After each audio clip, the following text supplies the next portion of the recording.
Asia cup 2025-এর বিশ্ব record হতে যাচ্ছে। ইন্ডিয়া পাকিস্তান ফাইনাল খেলবে, তাই চলুন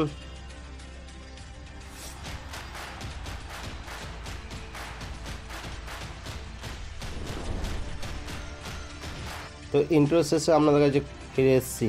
এশিয়া কাপের সুপার 4-এর 17তম ম্যাচ শেষ হয়ে গেল, যেখানে এই 17তম ম্যাচে মুখোমুখি হয়েছিল পাকিস্তান বাংলাদেশ এবং পাকিস্তান বাংলাদেশে এই ম্যাচের রেজাল্ট বা ফলাফল প্রথমে আপনাদের কাছে তুলে রাখছি।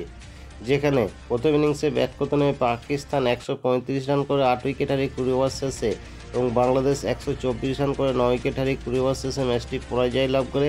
অপরদিকে পাকিস্তান এই ম্যাচটি 11 রানের ব্যবধানে জিতে সুপার 4 থেকে ফাইনালে পৌঁছে যায়, যেখানে পাকিস্তানের super man bowler শাহিনশা Afridi 4 over বল করেছে, 17 রান দিয়েছে, 3টে উইকেট তুলে নিয়েছে বাংলাদেশের এবং এই দুর্ধর্ষ বোলিংয়ের জন্যই পাকিস্তান দল আজকে ফাইনালে পৌঁছে গেছে এশিয়া কাপ 2025-এ, যে বিশ্ব রেকর্ড করেছে। তাই চলুন এক নজরে পয়েন্টস টেবিল অবস্থান দেখে নেওয়া যাক 17তম ম্যাচ শেষে, যেখানে পয়েন্টস টেবিল 1 নম্বর অবস্থান করেছে ইন্ডিয়া দল। 2 ম্যাচ খেলেছে, 2 ম্যাচ জিতে 4 পয়েন্ট পেয়েছে, যা রান রেট প্লাস 1.357। পয়েন্টস টেবিলে 2 নম্বর অবস্থান করেছে পাকিস্তান দল। 3 ম্যাচ খেলেছে, 2 ম্যাচ জিতে 1 ম্যাচ ছেড়ে 4 পয়েন্ট পেয়েছে, যা রান রেট প্লাস 0.329। পয়েন্টস টেবিলে 3 নম্বর অবস্থান করেছে বাংলাদেশ দল। 3 ম্যাচ খেলেছে, 1 ম্যাচ জিতে 2 ম্যাচ ছেড়ে 2 পয়েন্ট পেয়েছে, যা রান রেট মাইনাস 0.831। পয়েন্টস টেবিলে 4 নম্বর অবস্থান করেছে শ্রীলঙ্কা দল। 2 ম্যাচ খেলেছে, 2 ম্যাচ ছেড়ে 0 পয়েন্ট, যা রান রেট মাইনাস 0.590। তো এই ছিল সুপার 4-এর ম্যাচ শেষে পয়েন্টস টেবিলে লাস্ট আপডেট, যেখানে বাংলাদেশকে হারিয়ে পাকিস্তান চলে গেল সরাসরি ফাইনালে।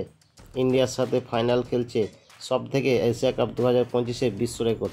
তাই সুপার 4-এর আরেকটি ম্যাচ বাকি আছে ইন্ডিয়ার সঙ্গে শ্রীলঙ্কার, এবং সেই ম্যাচের সময়সূচি এখন তুলে ধরছি। তার আগে ফেসবুক থেকে দেখলে ফেসবুক পেজটিকে ফলো করে রাখবেন, ইউটিউব থেকে দেখলে ইউটিউব চ্যানেলটিকে সাবস্ক্রাইব করে রাখবেন। তাই চলুন পরবর্তী ম্যাচের সময়সূচি, যেখানে 26শে সেপ্টেম্বর অর্থাৎ আজ 18তম ম্যাচটি শুরু হচ্ছে এশিয়া কাপ 2025-এর ইন্ডিয়ার সঙ্গে শ্রীলঙ্কার মধ্যে।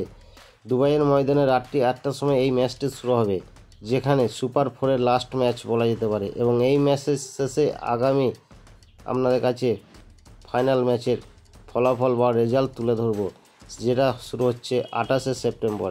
তো আজকের মতন এইটুকুই আপডেট। নমস্কার, আমি বিশ্বজিৎ। আপনি যে এতক্ষণ সময় ধরে ভিডিওটা দেখছেন, তার মানে আমি বুঝতে পারছি আপনি খেলাধুলো ভালোবাসেন। তাই আপনাকে আমার তরফ থেকে অসংখ্য ধন্যবাদ। এই ভিডিওটা ভালো লাগলে অবশ্যই আপনি একটা লাইক করতে ভুলবেন না, এবং চ্যানেলে নতুন হয়ে থাকলে চ্যানেলটিকে সাবস্ক্রাইব করে দেবেন এবং পাশের বেল আইকনটা বাজিয়ে দেবেন, যাতে পরবর্তী ভিডিও নোটিফিকেশন সবার আগে আপনার কাছে পৌঁছে যায়। আপনি ভালো থাকবেন, সুস্থ থাকবেন, দেখতে থাকুন পরবর্তী ভিডিও।